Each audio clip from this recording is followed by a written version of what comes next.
اعوذ باللہ من الشیطان الرجیم بسم اللہ الرحمن الرحیم رب اشرح لی صدری ویسر لی امری واحلل عقدۃ من لسانی یفقہوا قولی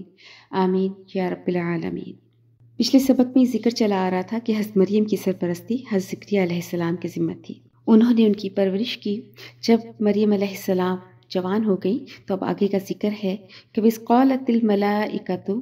جب کہا اللہ تعالیٰ کے فرشتوں نے، یا مریم، اے مریم، ان اللہ اصطفاکی، بے شک اللہ نے تجھے چن لیا ہے، وطہرکی، اور تجھے پاک رکھا ہے، یعنی برے اخلاق اور بری نظروں سے اور ہر بری چیز سے، واصطفاکی، اور تجھے چنا ہے، علی نساء العالمین، تمام جہان کی عورتوں پر،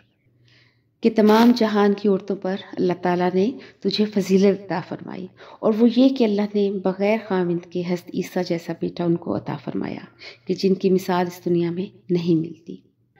یا مریم اقنتی، اے مریم فرما بردار ہو جا، لی ربی کی، اپنے رب کی، وسجدی، اور سجدہ کر، ورکعی، اور رکوع کر، مع الراکعین، رکوع کرنے والوں کے ساتھ۔ ذالک من انباء الغیبی، یہ غیب کی خبروں میں سے ہے، نوحیہ الیک، اس کو ہم وحی کرتے ہیں آپ صلی اللہ علیہ وآلہ وسلم کی طرف۔ وما کنت لدیہم، اور نہیں تھے آپ صلی اللہ علیہ وآلہ وسلم ان کے پاس، اذ یلقون، کہ جب وہ ڈالتے تھے، اقلامہم، اپنی کلموں کو، کہ جس وقت حضرت مریم کی کفالت کا مسئلہ ہوا کہ ان کا سرپرست کون بنے گا، تو ہر کوئی شخص چاہتا تھا کہ یہ جو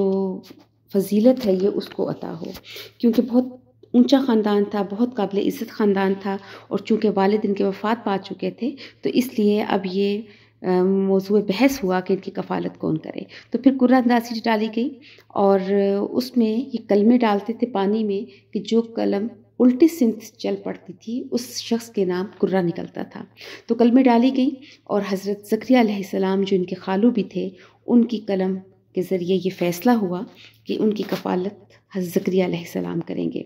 اس چیز کا یہاں پر ذکر ہے کہ پھر قرہ اندازی کے لیے جب کلمے پھینکی کہ ایہم یکفل مریم، کہ کون سرپرست بنے گا مریم کا۔ وما کنت لدیہم، اور نہیں تھے آپ صلی اللہ علیہ وآلہ وسلم ان کے پاس، اذ یختصمون، جب وہ آپس میں انہوں نے جھگڑا کیا۔ 29 لوگ تھے، اور سب کی میں نے جیسے کہا کہ کوشش تھی کہ کفالت ان کو ملے، لیکن حضرت زکریا علیہ السلام کو اللہ نے سعادت دی۔ اور پھر جب آپ بلوغت کو پہنچی تو پھر فرشتوں نے آ کر آپ کو یہ بشارت دی، اس کا ذکر ہے، اذ قالت الملائکۃ، جب کہا فرشتوں نے، یا مریم، اے مریم، ان اللہ، بے شک اللہ نے، یبشرکی، تجھے خوشخبری دی ہے، بکلمۃ منہ، اپنی طرف سے ایک کلمے کی۔ حضرت عیسیٰ اس کلمے سے مراد ہیں، ان کو کلمت اللہ بھی کہتے ہیں اور روح اللہ بھی کہتے ہیں، کہ ان کو اللہ تعالیٰ نے اپنے بغیر باپ کے ایک کلمہ کن سے پیدا فرمایا۔ اسمہ المسیح، نام ہوگا اس کا مسیح، عیسیٰ ابن مریم، عیسیٰ ابن مریم۔ مسیح حضرت عیسیٰ کا لقب تھا اور عیسیٰ ان کا نام تھا۔ وجیہاً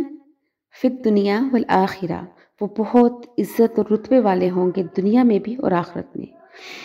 ومن المقربین، اور اللہ کے مقرب بندوں میں سے ہوں گے، اور ظاہر ہے اللہ کے پیغمبر سے زیادہ مقرب کون ہو سکتا ہے۔ وَيُكَلِّمُ النَّاسَ، اور وہ کلام کرے گا لوگوں کے ساتھ، فی المہدی، گود میں، وکہلم، اور ادھیڑ عمری میں۔ یہ کہولت کا جو یہ لفظ ہے، کیونکہ حضرت عیسیٰ کو 33 سال کی عمر میں آسمان پر اٹھا لیا گیا تھا، اور جو کہولت ہے یہ 40 سال کے بعد آتی ہے۔ تو اس آیت کا جو تقاضا ہے ابھی تک پورا نہیں ہوا، یہ اس چیز کی طرف اشارہ ہے کہ آپ دوبارہ اس دنیا میں آئیں گے۔ تو یعنی حضرت عیسیٰ جس طرح سے جوانی میں گفتگو کریں گے، اسی طرح گود میں بھی گفتگو کریں گے۔ اس چیز کا ذکر 16 پارے میں آ جائے گا کہ جب حضرت مریم حضرت عیسیٰ کو لے کر اپنی قوم کے سامنے آئی تھی تو اس وقت آپ کی گود میں حضرت عیسیٰ نے اس چیز کی گواہی دی تھی کہ میں اللہ کا بندہ ہوں، اور اللہ نے مجھے کتاب دینے کا وعدہ فرمایا ہے اور مجھے نبی بنایا ہے۔ اور یہ ان کی ولادت کا پہلا یا دوسرا دن تھا، اور یہ سب دیکھتے ہوئے بھی ان کے دلوں پر تالے پڑے ہوئے تھے، اور وہ لوگ اپنی ضد پر قائم رہے اور انہوں نے ان کو نہیں مانا، اور معاذ اللہ ان پر حضرت مریم پر بہتان لگا دیا اور آپ کی کردار کشی کی۔ آگے فرمایا کہ وہ من الصالحین، اور وہ